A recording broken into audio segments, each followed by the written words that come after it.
और इंडिया की जी पॉलिसी तब्दील होनी शुरू हो गई। इंडिया ने बांग्लादेश पे वीजाज बंद कर दिए हैं। बांग्लादेश तड़प रहा है, इंडिया के कदमों में बैठ गया वीजाज के। बड़े सगीर के अंदर इस्लाम कैसे पहुंचा है? कैसे पहुंचा?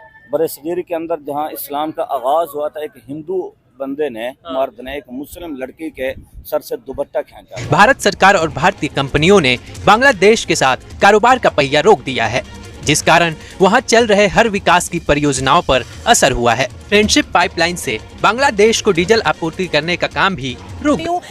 इंडिया ने बांग्लादेश पर मुसीबतों का पहाड़ तोड़ दिया। पहले वीजाज डिले किए, इनकी मेडिकल ट्रीटमेंट के अंदर बहुत ज्यादा बांग्लादेशियों को मुश्किलात का सामना करना पड़ा, और आज जो है इंडिया ने बांग्लादेश की एनर्जी पाइपलाइन काट दी है। बेस बना रहे थे, वो सिर्फ हैवी इंडस्ट्री का बेस नहीं बना रहे थे, वो तालीम का बेस भी बना रहे थे।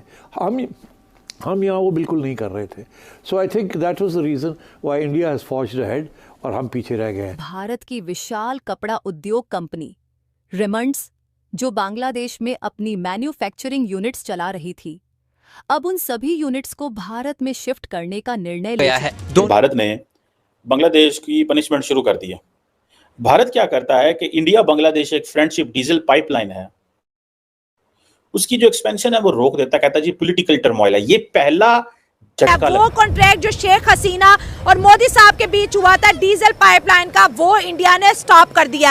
अब बांग्लादेश की तमाम इंडस्ट्री जो है कोलैप्स होने के करीब है। बांग्लादेशी रो रहे हैं, इंडिया से माफी मांग रहे हैं। इस खबर से बांग्लादेश की नई सरकार के लिए संकट की स्थिति बन गई है। हमारी डिपेंडेंसी सिंड्रोम ने हमें ले मरा है।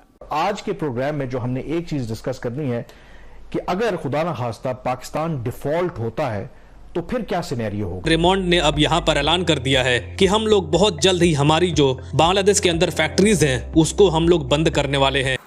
हेलो जय हिंद दोस्तों, एसपी न्यूज़ 91 में आपका स्वागत है। दोस्तों मैं आपको बता दूं, रायमंड जो है कि एक टेक्सटाइल कपड़े की कंपनी है और एक बहुत बड़े स्तर पर, बहुत बड़े मतलब वर्ल्ड लेवल पर इसका जो है कपड़ा एक्सपोर्ट होता है और जगह जगह अलग अलग देशों में इसने अपनी फैक्ट्रियां डाली हुई हैं। मैं आपको बता दूं कि रायमंड ने एक घोषणा कर दी है कि जो बांग्लादेश है, बांग्लादेश के अंदर जो कपड़ा का एक्सपोर्ट होता है, वो वहाँ पर जो इसने अपनी फैक्ट्री लगाई हुई है, वहाँ पर सभी फैक्ट्रियों को इसने बंद करने का ऐलान कर दिया है। इससे बांग्लादेश को बहुत ही ज़्यादा बड़ा झटका जो है लगने वाला है और बांग्लादेश कहीं ना कहीं पूरी तरीके से बौखला उठा है और इसकी इकोनॉमी जो है वो पूरी तरीके से सड़क पर, यानी कि बिल्कुल धरती पर आ गई है। बांग्लादेश को भारत को जो आंख दिखाई है उसका नतीजा ये झेलना अब पड़ेगा ही पड़ेगा। भारत ने डीजल, पेट्रोल, बिजली सब कुछ इसका बंद कर दिया है। अब आगे इस पर पाकिस्तानी मीडिया किस तरीके से इस चीज़ को देख रहा है और किस तरीके से क्या बयान दे रहा है, तो आइए दोस्तों वीडियो को स्टार्ट करते हैं। ना पाकिस्तानी सही सानू असी उन्होंने नाल जाना है, ये कभी नहीं उन्होंने कहा। नहीं हुण जिहड़ी हसीना बाजी जिहड़ा कढ़िया गया ना मैडम, वो इसे वजह तो कढ़िया गया। तो इंडिया ने बांग्लादेश को पनिश करना शुरू कर दिया। इंडिया ने बांग्लादेश का डीजल बंद कर दिया, कह रहे बिजली भी बंद हो जानी है। कर रहा सी पहले, हाँ, हुण नहीं सपोर्ट कर रहा इस करके कि वो बंगाली जिहड़े ने पाकिस्तान वाले पासे आ रहे हैं। अच्छा, तां बात सपोर्ट नहीं कर रहा। हाँ, एक न्यूज़ सुनी थी बांग्लादेश पाकिस्तान से हथियार खरीदना चाहता है। हाँ। नहीं, उस तो इलावा भी वो कहते हैं कि साडे नाल पाकिस्तान मुगलस सी, भी इंडिया साडे नाल मुगलस नहीं हैगा। सर 1971 की तारीख बड़ी दर्दनाक है। मैडम वो तरीक दर्दनाक सी, सानू भी पता दर्दनाक सी, लेकिन ये मैं कि हुण जिहड़े यंग जनरेशन जिहड़ी उठी है ना, वो आंदी है कि साडे नाल पाकिस्तान सही सी, इंडिया साडे नाल सही नहीं सी हैगा। खबर तो ये, अगर इंडिया ने बांग्लादेश के सर से हाथ उठा लिया तो बांग्लादेश का तो दिवालिया निकल जाएगा। ना बिजली, ना खाना, ना पीना, ना इलाज, वो मुल्क क्या करेगा? वो तो चल ही इंडिया के भरोसे रहा था। मेरी गल सुनो एक मिनट, वो वेंदा पाकिस्तान वाले पासे, लेकिन पाकिस्तान का अपना कोई हाल नहीं हैगा। मेन गल तो ये कि पाकिस्तान खुद डूबे हुए हैं। हाँ भी अपना पाकिस्तान का हाल कोई नहीं है, लेकिन पाकिस्तान कैसे सर्वाइव करेगा, कैसे उन्होंने लियाएगा उत्ते। सही बात है, ये तो बांग्लादेशियों को सोचना चाहिए। हाँ, तो वो हुण वो ये समझते ना कि लो जी साडे नाल अपना पाकिस्तानी सही सन, लेकिन उन्होंने ये नहीं पता लगन दिया कि पाकिस्तान का अपना खाना खराब होया पिया। अच्छा, तो जो इंडिया बांग्लादेश को सजा दे रहा है, सही दे रहा है भाई? इंडिया के खिलाफ नारे लगाए हैं उन्होंने नारे लाए ने, तुहानू दस्सिया भी वो जारी गल वेखण ने कि असीं हुण पाकिस्तान वाले पासे जाइए। हाँ। लेकिन उन्होंने ये नहीं पता पाकिस्तान के अपने पल्ले कुछ नहीं हैगा। तो अब ये बांग्लादेश मुसीबत में फंस गए हैं, वो परेशान होएगा, आगो मजीद परेशान होएगा, आगे और परेशान होगा। हाँ जी, जैसे इंडिया दूर जाएगा बांग्लादेश परेशान होगा। ਉਹਦੀ वजह कि इंडिया की इकोनॉमी वड्डी है, ਉਹਦਾ बिजनेस ਵੱਡਾ है। ਉਹ ਤੁਸੀਂ ਪੰਜਾਬੀ ਹੋ ਕੇ ਤੁਹਾਨੂੰ ਵਰਲਡ ਅਫੇਅਰ ਦੇ ਬਾਰੇ ਚ ਇੰਨੀ ਇਨਫੋਰਮੇਸ਼ਨ कैसी? ਇਨਫੋਰਮੇਸ਼ਨ ਇਸੇ ਕਰਕੇ ਨਾ ਕਿ ਇਮਰਾਨ ਖਾਨ ਨੇ ਹਰ ਬੱਚੇ ਨੂੰ ਸਮਝਾ ਛੱਡਿਆ ਕਿ ਤੁਸੀਂ ਵੇਖੋ ਕਿ ਤੁਸੀਂ ਆਪਣੇ ਹੱਕ ਵਾਸਤੇ ਬੋਲੋ ਕਿ ਸਾਨੂੰ ਬੋਲਣਾ ਸਿਖਾਇਆ ਨਹੀਂ ਜਾਂਦਾ।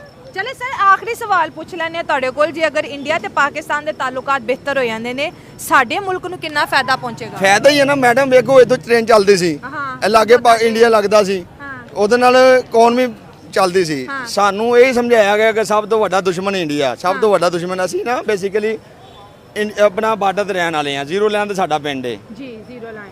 ਤੇ ਉੱਥੋਂ ਅਸੀਂ ਉੱਠ ਕੇ ਆਏ ਆ, ਉੱਥੋਂ ਵੇਂਦੇ ਰਹੇ ਆ ਵੀ ਜਿਹੜੇ ਸਿੱਖ ਸਾਡੇ ਕੋਲ ਲਾਗੇ ਸਾਨੂੰ ਯਾਨੀ ਕਿ ਜਿਹੜੀ ਇੰਡੀਆ ਦੀ ਬਾਹਰ ਲੱਗੀ ਹੈ ਨਾ, ਹਾਂਜੀ, ਉਸ ਤੋਂ ਉਹਨਾਂ ਦੀ ਜ਼ਮੀਨ ਹੈ।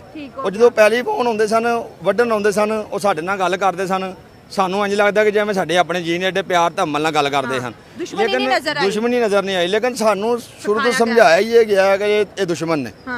ਜ਼ਾਰੀ ਗੱਲ ਅਸੀਂ ਤੇ ਉਸ ਨਜ਼ਰੀਏ ਨਾਲ ਵੇਖਣਾ ਜੋ ਅਸੀਂ ਸਕੂਲਾਂ ਵਿੱਚ ਪੜ੍ਹਿਆ, ਜੋ ਅਸੀਂ ਵੇਖਿਆ ਹੈ। ਚਲੋ ਹੁਣ ਇੰਨੀ ਏਜ ਹੋ ਗਈ, ਹੁਣ ਦੁਸ਼ਮਣ ਸਮਝਦੇ ਹੋ ਕਿ ਨਹੀਂ? ਨਹੀਂ ਦੁਸ਼ਮਣ ਨਹੀਂ, ਲੇਕਿਨ ਇਹ ਮੈਂ ਕਿ ਹੁਣ ਜਾਂ ਤੇ ਸਮਝੌਤਾ ਕਰਨ, ਨਹੀਂ ਤੇ ਆਪਣਾ ਇਹਨਾਂ ਦੀ ਮਿਹਰਬਾਨੀ ਏਜੰਸੀਆਂ ਦੀ ਆਪਣੇ ਕੋਲ ਸਿੱਧੇ ਰਾਹ ਤੇ ਚੱਲਣ, ਮੁਲਕ ਨੂੰ ਸਿੱਧੇ ਰਾਹ ਤੇ ਚਲਾਉਣ, ਤਰੀਕੇਕਾਰ ਨਾਲ ਮੁਲਕ ਨੂੰ ਚਲਾਉਣ। ਹਰ ਬੰਦਾ ਹਵਾਦਾਰ ਹੋਇਆ ਹੈ, ਹਰ ਬੰਦਾ ਛੋਟਾ ਮਿਡਲ ਕਲਾਸ। ਹੁਣ ਅਸੀਂ ਦੇਸੀ ਬੰਦੇ ਆ, ਸਾਡਾ ਸਾਡਾ ਮਾਲ ਡੰਗਰ ਦਾ ਕਾਰੋਬਾਰ ਹੈ, ਲੇਕਿਨ ਅਸੀਂ ਹਵਾਦਾਰ ਹੋਏ ਆ। ਉਹਦੀ ਵਜ੍ਹਾ ਕਿ ਜ਼ਿਮੀਂਦਾਰ ਹਵਾਦਾਰ ਹੋਇਆ ਹੈ। ਤੇ ਇਹਨਾਂ ਨੂੰ ਚਾਹੀਦਾ ਕਿ ਆਪਣਾ ਨੂੰ ਸਿੱਧੇ ਚਲਾਉਣ, ਮੁਲਕ ਨੂੰ ਸਿੱਧੇ ਪਾਸੇ ਲੈ ਕੇ ਆਉਣ, ਸਿੱਧਾ ਪੁੱਠਾ ਨਾ ਕਰਨ, सिद्धा चलाओ। जब तक ख्याल है ये 2-3 महीने कोई बात नहीं, सालिस भी नहीं करना चाहेगा। जब तक इलेक्शन ना होंगे, एक प्योर हुकूमत नहीं आएगी बांग्लादेश में, तब तक ये मामला दिन ब दिन डेड और भी दूध का दूध और पानी का पानी हो गया ना। जब गवर्नमेंट बांग्लादेश के अंदर अपना पासा पलट रही थी, जब शेख हसीना के जाने का वक्त आया था, वहाँ पर नारे लगे थे कि हम बांग्लादेशी जो है इंडिया के कॉलोनी बन चुके, इंडिया हमें यूज़ करे। अब पता चल रहा है कौन किसके लिए था।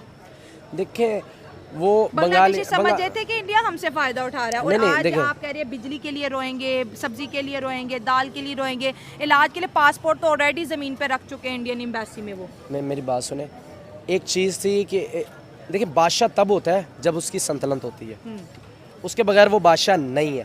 इसी तरह यही बंगालियों का समझना था कि हम वो बादशाह हैं, हम उनकी सल्तनत है, हमारे पास हमारी आवाम उनका काम करती है, तो वो उनकी भी इकॉनमी चलती है। और ये राइट है, ये कोई इस तरह की बात नहीं है कि जो हम इस पर ना इत्तेफाक करें। इसी तरह कि बंगाली काम करते थे, वो इंडस्ट्री उन्होंने लगाई है तो उनमें बंगाली काम कर रहे थे, चाहे मालिक इंडिया का था। अगर मुलाजिम ना हो तो कंपनी नहीं चल सकती। इंडिया ने 1971 से लेके आज तक बांग्लादेश को बहुत ज़्यादा सपोर्ट किया, हर मामले में सपोर्ट किया, और आज वो इंडिया गद्दार के नारे।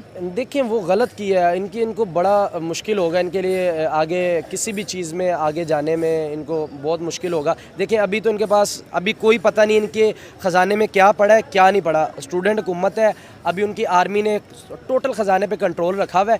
अब तो ये जब तक सामने नहीं आएगा तब तक नहीं पता चलेगा कि ये क्रैश करेगी इनकी इकॉनमी या है। क्योंकि किसी भी मुल्क में, अमेरिका जैसा तगड़ा मुल्क तो कोई भी नहीं है ना, उधर भी इलेक्शन होता है ना, तो एक दफ़ा पूरी इकॉनमी का जो बुनियाद है ना वो हिल जाती है। इतना पैसा इलेक्शनों में लगता है। अब इनके इलेक्शन होने के बाद इनकी ओरिजिनल हकीकत सामने आएगी कि क्या सीन तो है इनका। फिर आने वाले दिनों में आपको लगता है कि कोई माफ़ी तलाफ़ी का कोई सीन बनेगा, इंडिया बांग्लादेश को माफ़ कर देगा वो सब चीज़ें जो बांग्लादेश ने इंडिया के ख़िलाफ़ की है? 140 करोड़ इंडियन अवाम दोबारा बांग्लादेश के लिए दोस्ती का हाथ बढ़ाएंगे? क्या बॉर्डर खुलेंगे? क्या बांग्लादेशियों को दोबारा वीज़ा मिलेगा, फ्री इलाज मिलेगा? और जो फ़ंड इंडिया देता है उनको एक गरीब मुल्क होने के नाते क्या वो देगा? क्या चीज़ लग रही है कि या एक पनिशमेंट स्टार्ट होगी, अब आगे और होंगी? अच्छा आज डेट है तकरीबन आई थिंक 2 सितंबर है, ठीक है।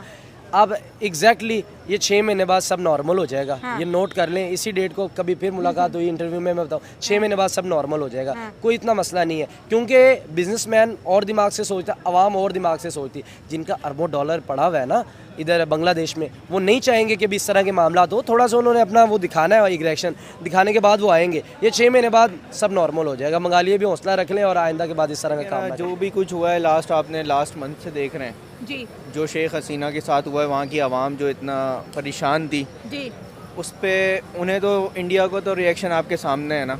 उसको तो ये फ़ायदा हुआ है कि वो नुकसान हुआ है कि भाई हमारी तो राशन पानी है हमारा बंद हो गया है। इंडिया को नुकसान हुआ है, इंडिया को नुकसान हुआ है शेख हसीना के जाने से।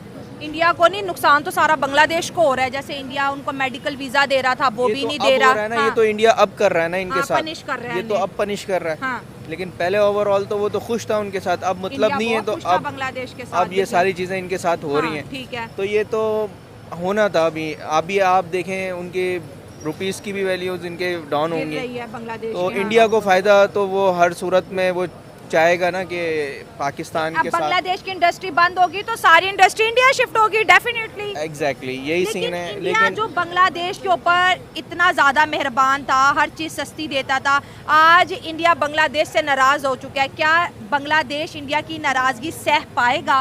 क्या बांग्लादेश बिना इंडिया के सपोर्ट के अपने मुल्क को खड़ा कर पाएगा? ये बहुत बड़ा सवाल है। ये तो हम अभी इस वक्त नहीं कह सकेंगे, लेकिन देखें लेट्स सी आगे जाकर तो यही लग रहा है कि बांग्लादेश के भी टुकड़े हालात बुरे होंगे, लग यही रहा है, खतरा है बिल्कुल बिल्कुल। सर क्या सूझी थी बांग्लादेशियों को इंडिया के खिलाफ जाने की, जब सब अच्छा चल रहा था? एक ऐसा मुल्क जिसके 5th लार्जेस्ट इकोनॉमी, उसके वजीर आज़म लेकिन भी वो अच्छे तो हैं एक आपके साथ। बिल्कुल उन्होंने तो एक वो किया था, जैसे आप कहें कि हाईजैक किया हुआ था।